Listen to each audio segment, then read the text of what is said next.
Here I have TCL 306, and today I'm going to show you how to change volume buttons function in camera on this device. So firstly you have to open camera, then tap on the gear icon to access its settings,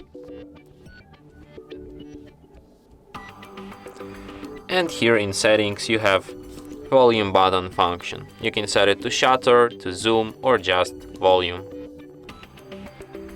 And that's it. Thanks for watching.